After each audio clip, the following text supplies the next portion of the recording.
This podcast is brought to you by Craft Beer and Brewing Magazine for those that love to make and drink great beer.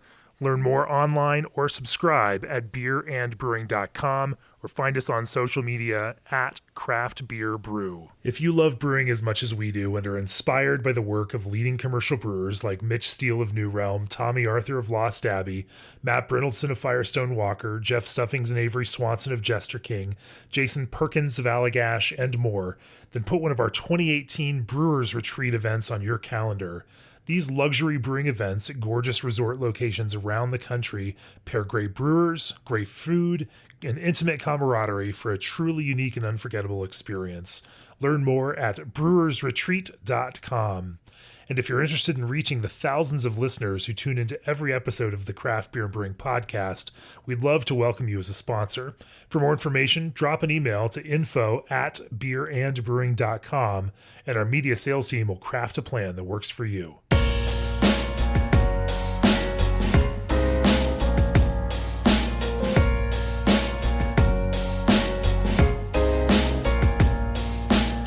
Welcome to the Craft Beer and Brewing Podcast. I'm your host, co-founder, and editorial director, Jamie Bogner, here in Tampa, Florida, on a sunny but cold day with the folks from Angry Chair Brewing in Seminole Heights, Ryan, Ben, Tyler, and Jordan. Angry Chair have made a name for themselves with adjunct-forward barrel-aged beers, non-barrel-aged beers that are pushing the limits of flavor and what can be done with beer. And they're doing it from a rather small and modest outpost here in Florida's West Coast. Welcome to the podcast, Ryan, Ben, Tyler, Jordan. Hello. Hello. Hello. What's up? So the brewery is 3 years old right now. The beers that everybody knows you for are culinary-inspired beers, dessert-flavored beers, the epitome of pastry beers, if you will. I don't know if you like that term for them or not. You hate it? I hate it. None of the beers we actually make are any pastries. They're not pastries, they're desserts. I haven't made a pastry beer yet, so... So should we call them dessert beers? They're dessert beers in my opinion, but whatever. People call them whatever they want. What do you guys call them internally?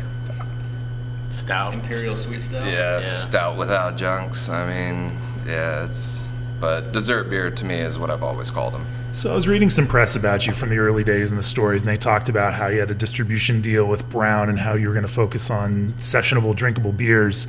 And when we look at what you guys are known for now, it seems to be a pretty radical departure from that initial approach, or at least some of those initial thoughts. How did your strategy for brewing, how has that changed since you initially came up with the idea to launch your own brewery? I think when we stated that, it's just something to get out and press. Sure. When we started, we knew that Ben could make a fantastic stout, or, Russian Imperial Stout or Imperial Sweet Stout. We truly just wanted to brew beers that we wanted to drink. I think our concept is forward thinking. We like to challenge each other and make some forward thinking beers. And obviously it's been pretty successful for us to do these big stouts. And but I think internally really like sessionable beers. We like drinking hoppy sessionable beers and some mixed culture stuff. Fortunately, we're not doing it at this point in time, but it's turned into an animal. But it's fun because it's a challenge every time we do it, and I think that's kind of the fun part of what we're doing. But it has changed. We just put something on media just to kind of have a profile. Sure. But we've kind of grown since then, and here we are. That brings up an interesting question, because a lot of brewers will say, "Oh, I brew what I like to drink." And, yet most of the brewers that I talk to love to drink a lot of Pilsner. Absolutely. And not a lot of them make a lot of Pilsners. No. And it's just not necessarily a cost-effective thing for a craft brewery, especially a small one, to spend tank time on. How do you guys balance that? How do you figure out and figure what that mix is going to be between what your customers want to buy from you and what they're willing to travel out here to the tap room to purchase, versus that idea and that vision for what you want the brand to be, and what you like to drink yourselves? I think we like what we put out. We want to brew what we're putting in the tasting room. That's first and foremost. Is product mix, and people can come in and dictate what you need to provide. But it's worked for us that we've been brewing the beers that we want to brew and that we want to drink, and we've been very fortunate and humbled by the people coming in and agreeing with what we want to brew.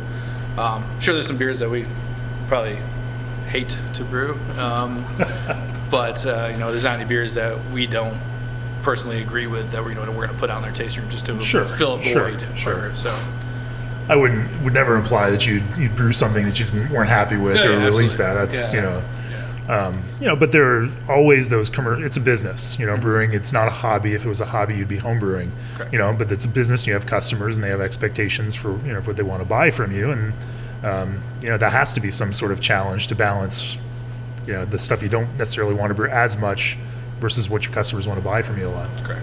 I don't think we'll ever brew it. No? I don't think so. No? I don't think so. Is that because you want to, but your customers won't I buy don't think it? any of us Or really like it. No offense to anybody that brews it. It's just it's a style that I don't think we've ever talked about doing. No interest. Yeah. So that being said, we're not going to just brew something just to brew it. Florida has a reputation, and in fact, a lot of Florida breweries are very culinary focused in the inspiration for the flavors, behind their beers. And everyone from the folks at Cycle to Jay Wakefield and Funky Buddha, they've, it seems to be a community of craft beer that's of a similar mind about producing those flavors. Is there something to do with the clientele, the beer drinkers in Florida? Is that something to do with the weather? What is it about Florida that leads to this kind of culinary focus?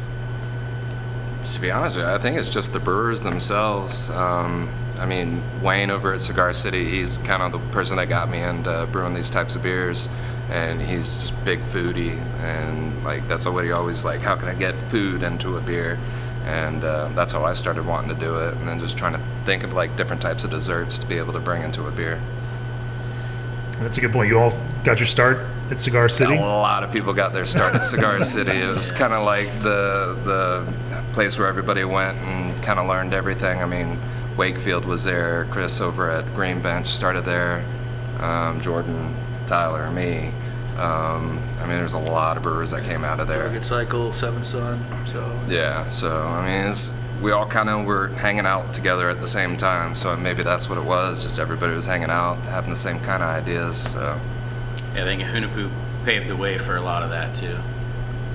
Imperial Stout. Yeah. So Cigar City was the epicenter then in connecting folks with that kind of mindset. What made you decide to go do your own thing?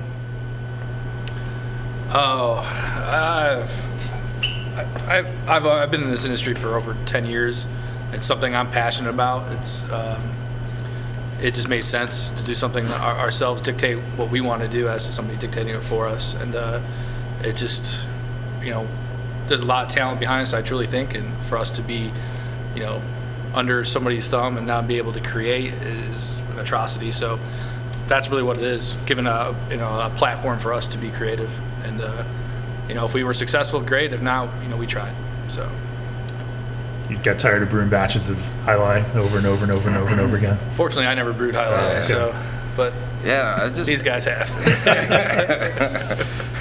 Nothing against High Life. It's fantastic beer, but I just like to be able to brew different stuff all the time. I just hate brewing the same beer over and over and over. Unless it was a Pilsner, then I'd be totally happy with doing that. But it's just the fun of being able to go in every day and do something different. So a few years in, this is still a rather small brewery, a 10-barrel brew house, some 30-barrel fermenters back there. But your output is still pretty modest, and in the big scheme of things. About how many barrels are you producing per year at this point? 1,300 this year. Yeah, 1,300 this year. Yeah, we're growing steadily. Obviously modest confines. We're going to be maxed out stainless-wise this year. We acquired more space for more barrel age output, which is exciting for us.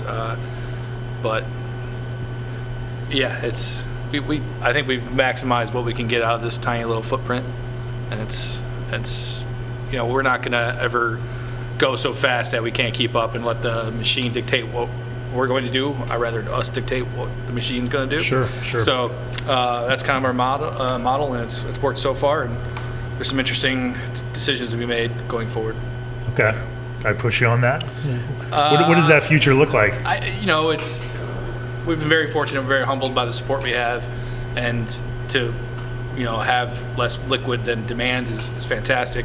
But my motto is just because you can doesn't mean you should. And it's I think it's an exciting year, 2018. There's a lot of things to be seen this year that will help us dictate our future. But I don't want to go too fast, and I think the growth model that we've had so far has been successful, and it's kept morale high, which is extremely important to us.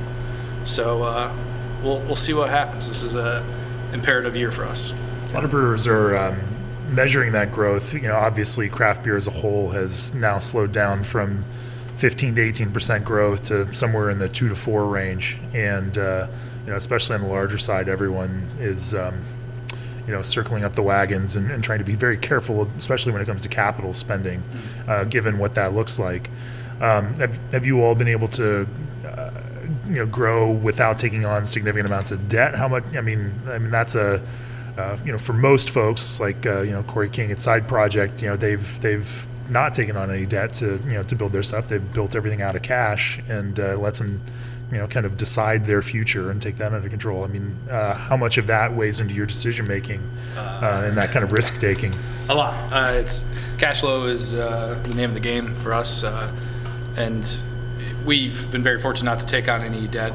Me and my business partner did a small business administration loan, and it's worked out, and we have never had to ask for anything more. I think it's being wise, making wise decisions. Cash flow is very important to us. We're very, very fortunate to have bottle releases that move extremely well, and that obviously helps. But it's a lot of people are overextending themselves, and it's sad because there's some really good product, really good people that are failing because of a poor decision. And hopefully it's something that we won't make, but it's easy to do. It's really, I can see somebody forecasting, and that's why it's a forecast. Sure. Yeah. And and if your personal life savings are on the line on that, it can be pretty dicey thing to look at that growth leveling off. At the same time, it's hard to really get a true picture of where that growth is, because in the Northeast you've had breweries like Treehouse and Trillium who have significantly expanded their production and have gone from 6,000 to 8,000 barrels a year to almost 28,000, 30,000 barrels a year, and have not seen the demand let up at all, and are selling most of that directly to consumer, despite increasing their production 4 times over. Where do you see that for you all? What do you think might be the growth potential and the limit here as to how big you could get?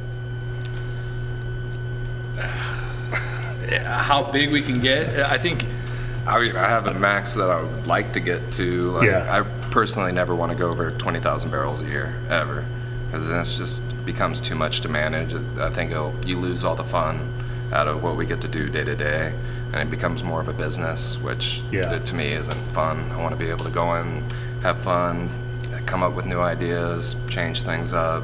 So that 20,000 to me personally would be the max I would ever want to go. I think that's far off for us. We will slowly grow. Again, it goes to what Ben was saying, is I don't want the machine to dictate what we're doing.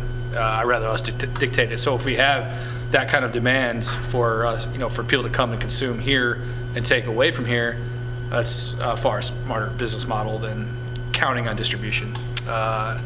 It's truly a marketing platform for us. We're fortunate that we have some good partners that we distribute with, but I personally don't want them to dictate how we grow. It's not something we're going to do. Yeah. From that small business standpoint, I mean, a lot of that hype and that demand is, and the fact that people will line up is because some of the stuff you release is relatively limited. From a business standpoint, how do you scale that? I mean, that has to be one of the serious challenges in wanting to produce more beer for folks, but also having to deal with the fact that you're brewing it a year before you're selling it. That that's capital gets locked up in that beer that sits there unsold for that kind of time. And while you could certainly do that with more beer, then you'd be out a lot of cash that you don't have flowing in. But then at the same time, you also, I imagine, like most, you enjoy the fact that it drives some scarcity. It's also frustrating to see some of the lengths that folks will go to and some of the negative behavior that comes out of that, and want to, produce more beer to meet that demand. How do you balance those things? I think we're very cognizant, of cash flow and kind of predicting when this beer comes available and doing what we can to be ahead of it. As for making more beer to keep up with demand, especially like specialty release, we pretty much put out what we can. We're not trying to make it scarce, and I know that's something you're implementing, but implying, I'm sorry, is that as long as we can control the quality and make more of it, I think we will. If I could put beers in the cooler and people can come in on a Tuesday night and not get in a line, I'd be thrilled with that. Unfortunately, that's not the case, and again, we're very fortunate to have that and humbled by the people that come up and line up for these beers. But if I could make it that it's accessible to anybody that comes in, I'd rather do that. It's a nightmare sometimes. It's a lot of anxiety for me, for the safety of the people in line and other things. So that's kind of what I think. Just from a pure business perspective, any business wants to sell as much to customers as as the customers want to buy from them. Yeah. It's poor business to not sell to somebody who wants to buy something from you. But great, yeah. I think by having bottles more readily available, it creates more of a heartbeat in our tasting room, and that's what it's about, is creating an environment where people want to come into and talk beer, talk whatever, and if there's bottles and there's more packaged goods, it's more in the environment that we want in our tasting room, as to just one big bottle release and it's gone. I just feel that if we could have more people in and have bottles to go, it creates an environment that we rather have. So, but we're trying to make more beer, just unfortunately we can't. So at the moment. So how much of your business revenue comes from your taproom sales? What is a percentage? It's obviously growing every year. So we just kind of compiled all the information. Roughly this year, it's about 63% of what we make. So that's gone up 20% from last year. So, and then if we can control and keep more and sell from here, it's what we want to do. Sure. It's a better quality product. We can obviously make sure it's being stored properly, and it's more ideal for us. Yeah, it's so interesting to see how many small breweries are in that same kind of boat, in that 60, 70, 80% kind of revenue straight from the tap room, which is just so different than what beer looked like when a lot of folks were getting into it back in 2010, 2011, 2012, where most folks launched with packaging-centric business plans. It's hard to do. I know when legislation was threatening to take away our tasting rooms, it'd be catastrophic to the industry in Florida. So I'm glad they didn't do that, because without our tasting room, we would have failed 18 months in. It's just can't depend on distribution. You can obviously, but it's something that we started. It would be extremely difficult. So you got to have a tasting room for us. And for Florida, I think everybody would agree with that. And then you start facing those challenges of any kind of normal on-premise business, of keeping traffic in on a regular basis. Imagine it's rather easy to get folks in on a weekend, or a Friday night, but a lot harder to get people in on a Monday or a Tuesday night. It is. I think we create an environment around beer.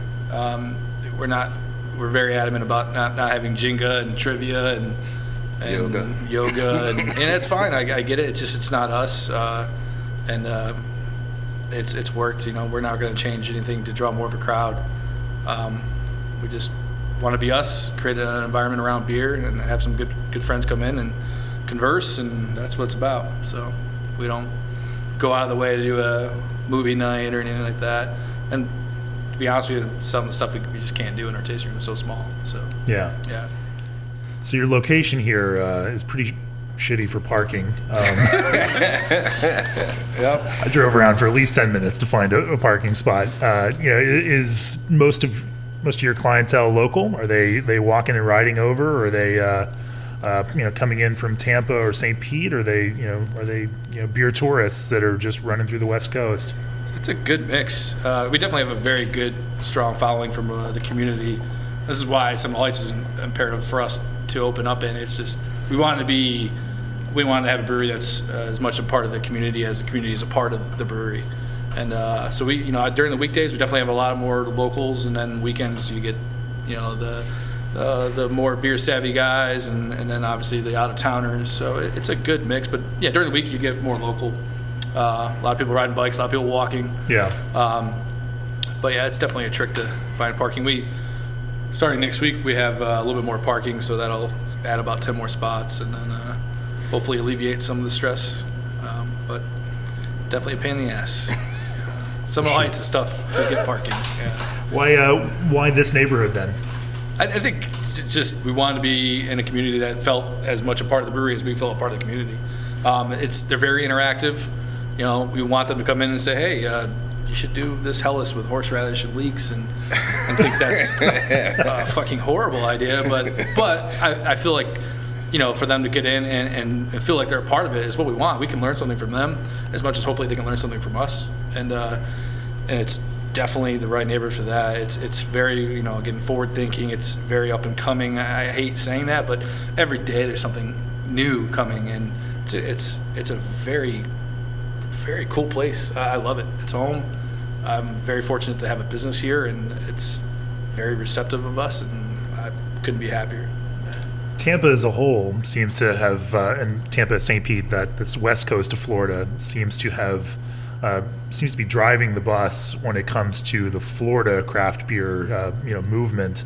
Definitely a leader geographically, and when I look at other cities, I was born and raised in Orlando, and it seems to, it's a bit of a desert when it comes to the quality of beer relative to the West Coast. Do you think it was that Cigar City influence that just seeded so many talented brewers across the West Coast? Yeah, I mean, you really think of all the best breweries in Florida right now, and really the good majority of the brewers came from Cigar City or trained there for a small amount of time. Yeah, I mean, it was like the breeding ground for great brewers. Yeah, the right time, right place, right people for Cigar City to kind of put us on a launching pad, so to speak. I have so much to thank them for. I think everyone here at this table does. Yep. So yeah, hey, they definitely have helped us tremendously, and they still do. So we have a lot owed to them, and we're very thankful for them. In a normal business, they'd be sending you a cease and desist letter for poaching their employees. But but no, thankfully in craft beer, it's a little friendlier than that. It is. It's definitely a good community. It's very synergy related. Yeah. And, it's different than any other business for sure. Yeah. Well, let's talk a little bit about the beer itself. You all are known again for those culinary inspired beers that tastes like desserts, but producing those beers includes a myriad of challenges. Number one, like balancing the adjunct flavor with beers, with the beer itself, or with the barrel aged version, balancing that barrel character with the base beer with those adjuncts, dealing with adjuncts that don't always do what you want them to do. For a brewery your size, there's a lot of risk in producing that kind of thing. So, as you're using those, are there any techniques that you all have developed for being more successful with adding those things to beer? Well, we use a spin bot or a recirculation tank that we actually pick up all the flavors from the treatments that we use. And the thing is, like, each and every single beer is different. Like, we'll do the treatment until it tastes right. A spin bot. Yeah. Tell me more about that. So it's essentially just a tank that has like a false bottom in there that we can throw in a whole bunch of coconut, cacao, vanilla, and we can just recirculate through all those things while it's in the bright tank and pick up all the flavors really fast, as opposed to just sitting on those ingredients. So just take something that could take like 2 weeks of just sitting on ingredients in the fermenter down to like 2 to 3 days. Wow. So It's basically a large hop back. yep. Any downsides that you found in using it? No, I mean it really just speeds up the process. Like keeps anything. Just I mean, I don't know. Really, no downsides whatsoever. It's just really easy to get the flavors into the beer. The only thing is every single time we do it, like it's always different. Maybe one time it'll be 12 hours to pick up the flavors. Another time it could be 2 days. So it's always just tasting it until it's right, and then once everybody's happy with it, then calling it and packaging it. How frequently do you have to taste until it gets just right? 12, yeah. Yeah, 12 hours. As much as possible. Minimum 12 hours. When it comes to those flavors, how do you conceive of those, and what goes into, what's the background in developing some of these things? At first, Ben was making German chocolate, and that kind of blew up as far as dessert beer category. And then after that, we saw our clientele and realized that's the type of culinary forward beer that they want. So we kind of hit that mark, or we try to hit that mark with all the dessert beers, just to keep it exciting and rich and decadent like that German chocolate was when it first came out.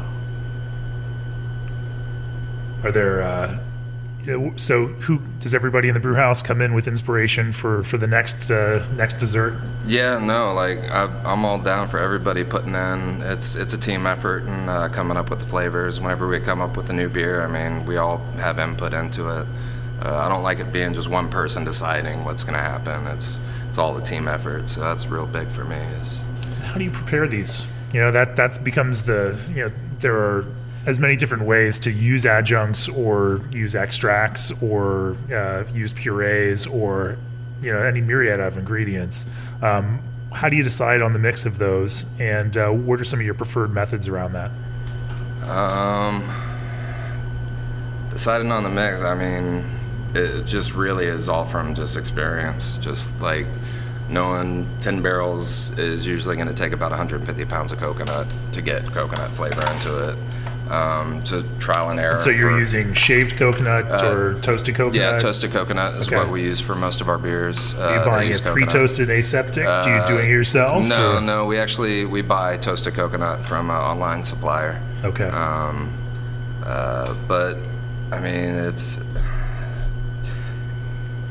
just trying to balance out the flavors is really the biggest thing with coming up with new ideas. I think we've been extremely fortunate that we've come up with ideas just off the top of our heads and implemented them into the beer, and been fairly successful doing that, which is owed to these guys.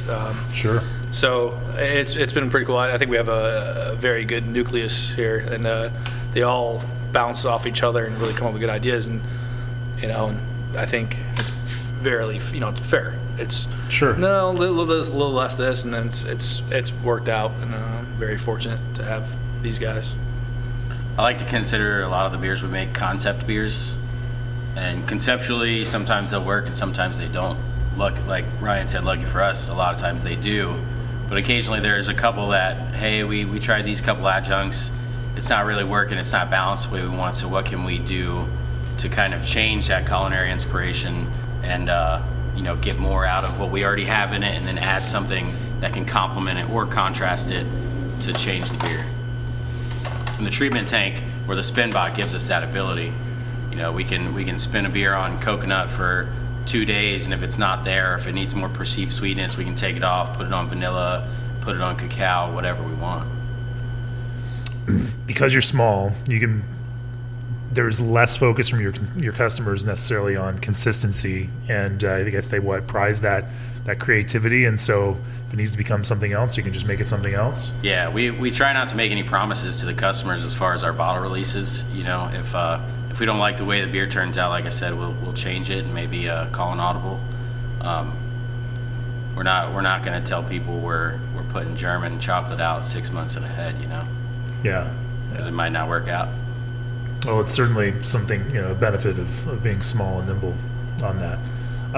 When it comes to fruit, when I mentioned the word extract, I saw some groans out here. No, yeah. When it comes to fruit, lots of puree, lots and lots of it. We go ridiculous amounts, and we're actually just recently started upping it some more.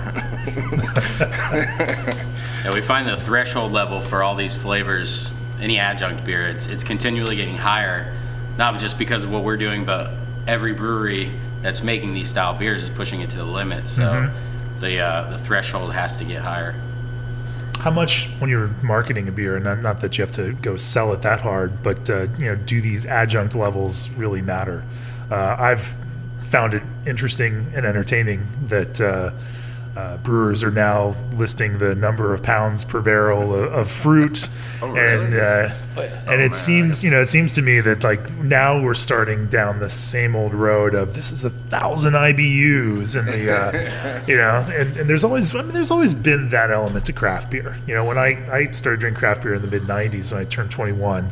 And back then it was like, oh my gosh, we can drink a 9 or 10% beer, and we're smugly superior to all the other beer drinkers because we can drink the stronger beer. And then that stronger beer turned into hoppier beer with more bitterness. And now it seems like, thank God, we're backing off that bitterness thing in a significant way. But what's replacing it is pounds per barrel of hops in the dry hop, and now pounds per barrel of fruit in there. And it seems like for whatever reason we in craft beer can't get away from these numbers that are going to just prove how awesome we are. I think that's what the customer looks for. I think customers look for extreme in craft beer. That's what entices them. They want to go to those breweries that add 10 pounds of fruit per gallon, or they triple dry hop or quadruple dry hop because it sounds extreme to them, and they want that extremeness. That's what craft beer is about to certain people. So I agree with that. I feel the palates are becoming better, so they can pick up Mosaic or Citra and tell the difference between them. I think labeling how many pounds per barrel is it's fine. I feel like for me it's justifying a price point for said beer. It's like, man, we use 10.5 pounds per barrel. That's crazy. And then this is why it's this much money per 4-pack or whatever it may be, and it's fine. I don't think you need to say pounds per barrel or but there's nothing wrong with it at all. It's just we won't do it. I think we would prefer, instead of like boasting about ingredient quantities, we'd rather those flavors just be apparent, upon consumption. Like if we have coconut and cacao in a beer, we want the drinker to know that right away just by drinking it. Well, it seems like you have a more efficient extraction method, with your spin bot, and so pounds per barrel wouldn't necessarily translate in some sort of consistent metric to what other brewers are doing. Yeah, because sometimes we can use like 75 pounds of coconut and get a huge character off of it, or we could use 150 pounds. It just depends on the beer itself. So what are some of the factors that impact that? Lighter beers, like say if we did a coconut beer on a porter, it's going to pick up a lot easier, and a lighter base as a porter as opposed to a big imperial stout. It's usually just how big and how bold the beer is to begin with before you start adding in those different adjuncts. Yeah, the more robust the beer, the more robust the adjuncts have to be to support it. Do we start using vanilla beans on Pilsners then? Yes, yes. I'm sick of the price. I don't want to know how many pounds of vanilla beans are going into some of these beers because it's vanilla painful. It's so painful. Yeah. What are you paying? Like what, $350, $375 a pound for it? $375? We paid $1,900 for 5 pounds. 5 pounds. Yeah, it's gone through the roof. It's absolutely horrible. So looking into wholesalers for that right now. Yeah. Hit us up if you guys know anybody. Everybody's looking for vanilla right now. No, it's bad right now, man, and there's a lot of crap vanilla on the market. Luckily, there's still some really good suppliers out there. Yeah. So, have you ever been tempted to jump into the extract game on vanilla? No, it is not the same. How do you guys prepare your vanilla? Split them, soak them in alcohol, and add them to our spin tank. So. Okay. Yeah, we spend a lot of time splitting vanilla beans, but you don't get the flavor any other way, so it's one thing I will never compromise. We have to do that. Yeah. What are some of your favorite adjuncts in particular, that you love the way they taste in beer? I think this past year we've all really liked the nut beers we've been making. We've been making a walnut beer, a hazelnut beer, a pecan beer. We freshly roast those and we add them to the spin bot while they're still warm. And those have been my favorite beers this year. Yeah, I've been really digging those just because they're different than everything else that we've always been doing. So it's been fun, like figuring out how to get the right toast on the nuts and depending on the nut itself. So that's been a lot of fun this year. I've really You guys are enjoyed doing that all in house. Do you grind those or do you chop them? Chopped. They're all yeah, chopped. all Okay. chopped. And then we have a community kitchen that we'll go to and we just Okay. rent out time from there and just go toast them all up. Wow. Yeah, it works out really good for us. How do you deal with the fat issue in those nuts? We don't deal with it. We just No? put it in there and If anything, it adds to the body. We don't see that it's killing the head retention like most people would assume, but it adds this kind of silky, fatty mouthfeel that really improves the beer, if anything. Well, that's interesting. Yeah. I wouldn't have thought you were toasting your own nuts and throwing them in there. That's okay. You use lactose a fair amount. a lot. Yeah. Even in this, Ben's lactose intolerant. is he? I can't drink half the beers I make, so That's the craziest thing I've ever heard. Yeah, You're lactose yeah. intolerant, you put lactose in all your yeah, beers. and everything. Well, he'll sample away and to the point Yeah, that I yeah. can't do anymore. But yeah, he makes a great milk stout and Can't drink it. Can't drink it copious amounts. No, yeah, small amounts, no more than like 5 ounces, or I'm gonna have troubles. Okay. Keep like Lactate or one of these pills around just to break it all down. Oh man. How do you label those? I know I've got folks that are lactose intolerant. My own son's has a peanut allergy that'll send him an anaphylactic shock, and so we're label readers when it comes to that kind of thing. Yeah, just on all of our labels, if it has lactose in it, I mean, it's one of the usually one of the first ingredients that we list on there. So why use lactose instead of other brewing techniques, whether it's just mashing hotter or oats or to me, wheat it's lactose. You get body without sweetness. Okay. Is why I like lactose so much. I mean, you could mash higher, but then you're going to have that like ridiculous amount of sweetness that goes with it. And our beers are already sweet to start off with, so it's like trying to find that nice balance. Yeah. But So you even use it in your hoppy beers, like this IPA that I just finished off. actually, wasn't that your idea, Jordan? I can't Yeah, I remember. was certainly not the first one to do it, but we talked about doing it for a while. So we did it to add kind of more body and more silkiness to what was already kind of a silky beer, just to see how not extreme we could take it, but to see what it'll actually add to it. And it's sold like crazy in the tasting room. I don't know if it's because it said it has lactose and people just thought it was different, or if the quality is there for the consumer. But we like it. We've brewed it multiple times now, so. From a sensory perspective, what do you think in particular that it adds that you couldn't get from another method? Well, maybe mashing higher, we could probably get the body that we get from the lactose, but I think that the lactose provides still less filling body. It's sort of a mouthfeel without that heavier wort finishing gravity. That's one thing we find is if we have a beer that's too sweet, it's still kind of worty, like it's coming straight out of the kettle. And we don't like that character, but the lactose can give us kind of that body without having that wort characteristic. How big are IPAs for you at the brewery in general? We actually do make IPAs. It's something we've put a lot of effort into in the last year and a half for sure, and it's number one seller is an IPA. Who would have thought? Yeah, exactly. We've definitely come full circle with what we're trying to do. We definitely have upped our dry hop rates and tried some new techniques, and it's fun. It's fun for these guys to be creative and try something new. It's tough to go in and brew the same beer every day, and getting back to I don't want that machine to happen. So, but yeah, our IPA sell extremely well. It's a pretty good blend, but our Space Grass, our house IPA, moves really well. And then usually Loveless is our session IPA. It's moves. You know, it's the biggest SKU in the world, so you know people want IPAs, and I think our quality and our levels come up exponentially. Huge difference. But yeah, you know, we put an Imperial Stout or barrel aged stout on tap. It moves extremely well. Sure. But definitely. 5 out of the 15 taps are hoppy beers right now, so Yeah. we certainly don't shy away from them. It's what we like to drink. Higher quantity seller. Yeah. We like drinking it all, but you know, if I'm gonna come in the tasting room, I'm some hopping session. Some hoppy session. Yeah. So what's captured your imagination on the hoppy side recently? You know, are there specific hops, specific combinations? Are there specific methods? Are you going that fruit route with IPAs now? What's keeping it interesting for you?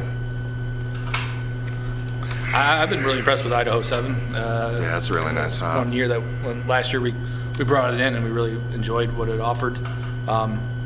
That's the hop that I really dug last year. Next year, that was a really good hop. I'm just looking for new varietals to come out for me to be able to play with, but even then, it's kind of hard to be able to get that much of it, and considering everything we already have contract to begin with. So I don't know, maybe just playing around with different dry hops, just like different combinations for right now. Yeah, certainly our dry hop procedure. We moved from using a lot of bittering hops, like early edition kettle hops, and now we're mostly towards like the hop bursting, the late edition, trying to get fruitiness, and then playing with the timing of the dry hop and what bioconversion we might be able to get, like the New England IPA characteristics. And then occasionally we'll want a super dank, like old school hoppy character, and we'll try to hit that. And then the other half of the time we're trying to go for like a soft guava mango with no grassiness or dankness. So we're kind of just targeting all over the field, and some of it hits and we really like it, and some of it is just a one-off. Hops for a brewery of your scale at about 1,300 barrels have to be a bit of an interesting challenge, and one that I think even most consumers don't understand how challenging that can be, because you're small enough that you can't contract for huge amounts of hops, and it's going to be hard to even get out and do selection on hops with those kinds of numbers. Buying hops on the spot market can just be a hit or miss nightmare. Luckily, we got some really good contracts through some really good suppliers, but it has been tricky, like just having just too much of one hop. I mean, because things change so much daily for us, because we're just constantly trying to brew different beers. It's tricky when you're this small. It's hard to get good quality that's consistent at a good price. We've noticed that, I think, drastically, year to year, crop to crop.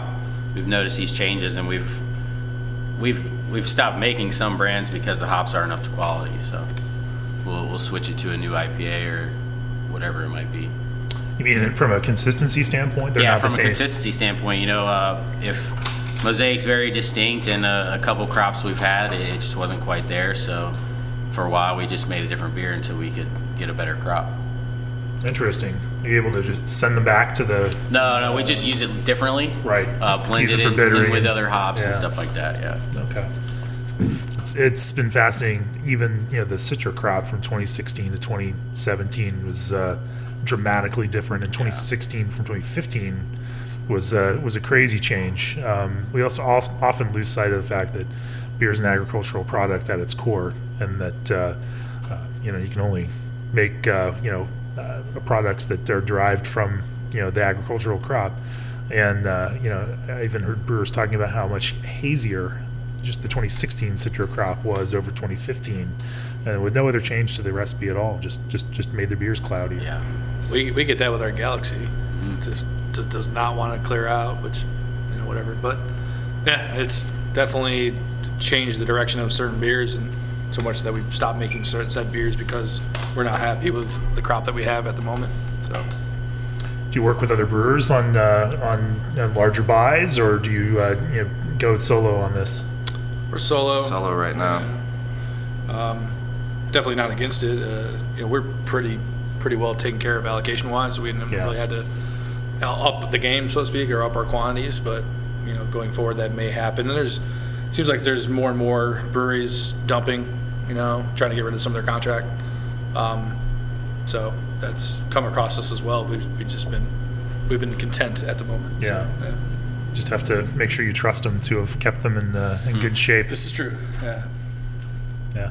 So let's talk about sour beer. You all, make Berliners out here in the regular brew house, but you've also now embarked on some longer-term Brett projects. Oh. No. I think, we enjoy those beers. I think with Ben and Jordan, they really yin and yang off each other extremely well. So it's a new project for them to challenge themselves, and it's something we'll hopefully start seeing sometime this coming year. Well, this year, geez. But yeah, it's if you guys want to kind of continue on that. Yeah, I mean it's pretty small right now. It's just basically 2 beers in our sour program. So, but we do have a saison that is in barrels right now with some Brett, and also a sour red ale that's in some barrels with some Brett and lacto as well. So, but I mean it's pretty small right now. Hoping to grow it a lot more this coming year, especially once we get a little bit more space in our warehouse. But yeah, that's not much going on right now, but I'm really looking forward to expanding it this next year.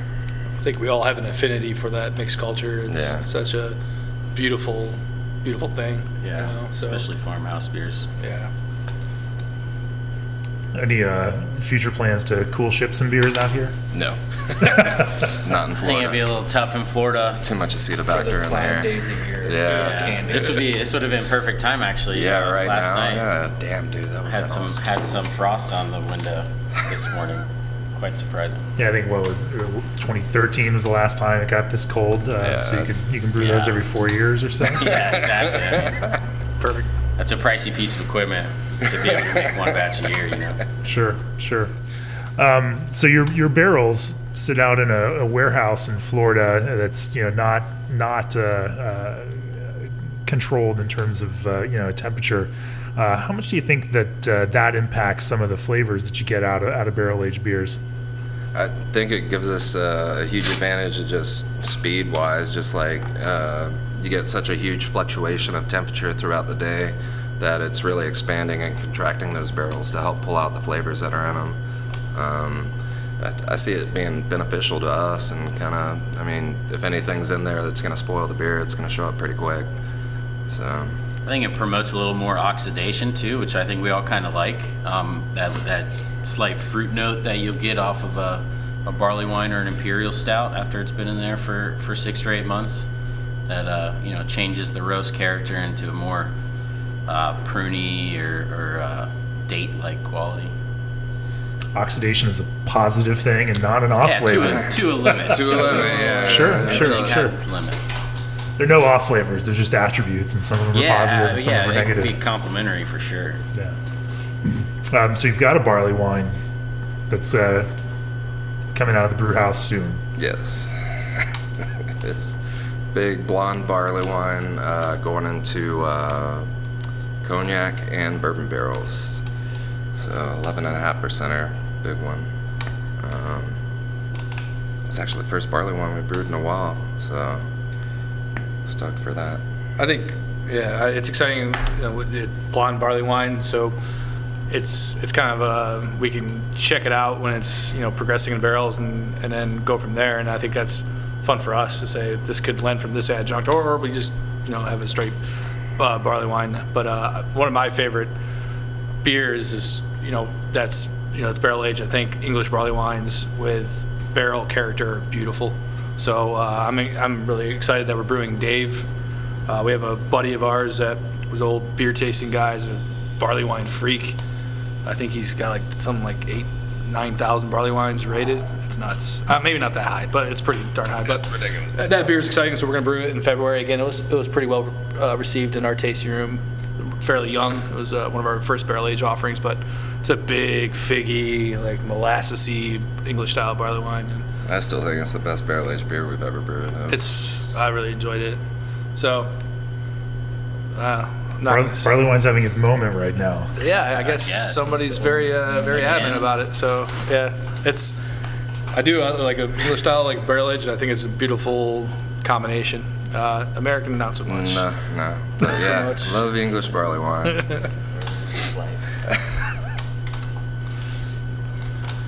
Now, you mentioned that when I came in that you all are prepping for Tampa Bay Beer Week, and that Tampa Bay Beer Week is something like, what, 30% of your sales? Yeah, it's a juggernaut. It takes a lot of time for us to get. I think this is the first year that we're pretty ahead of it. Yeah.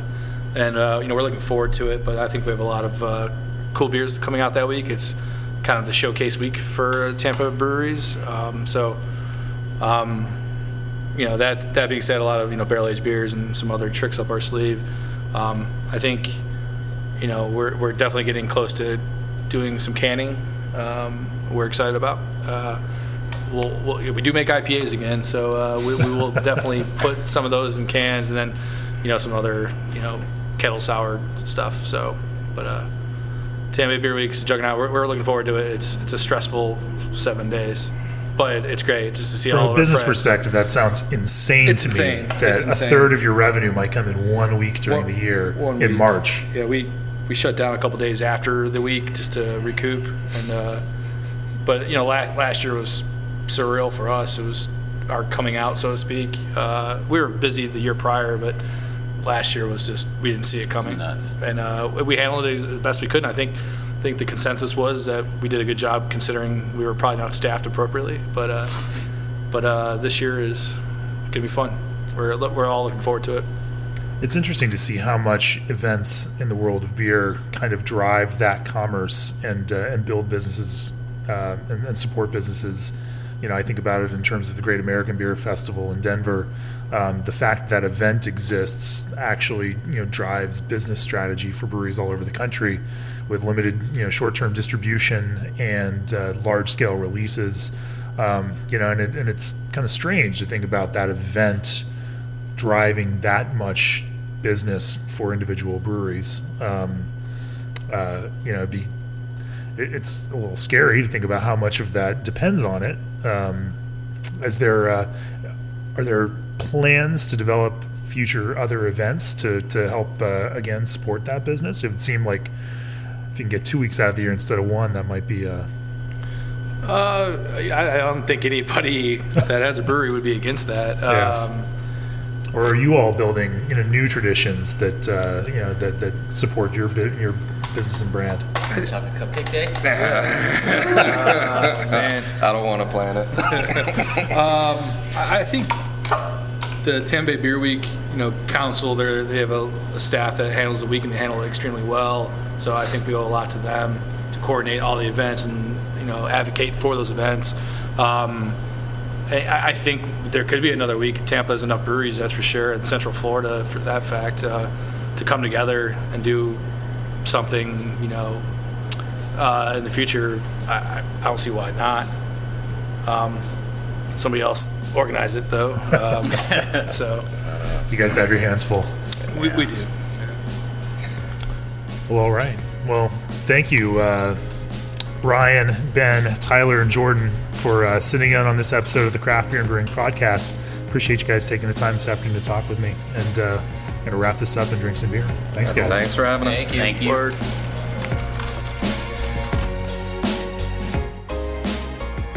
If you love brewing as much as we do and are inspired by the work of leading commercial brewers like Mitch Steele of New Realm, Tommy Arthur of Lost Abbey, Matt Brindleson of Firestone Walker, Jeff Stuffings and Avery Swanson of Jester King, Jason Perkins of Allagash, and more, then put one of our 2018 Brewers Retreat events on your calendar.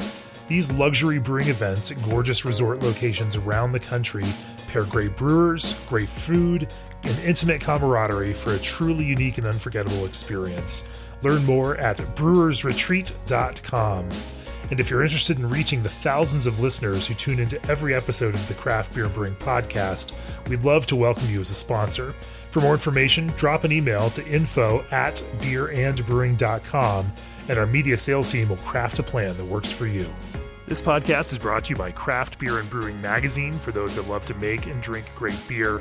Learn more online or subscribe at beerandbrewing.com or find us on social media at Craft Beer Brew.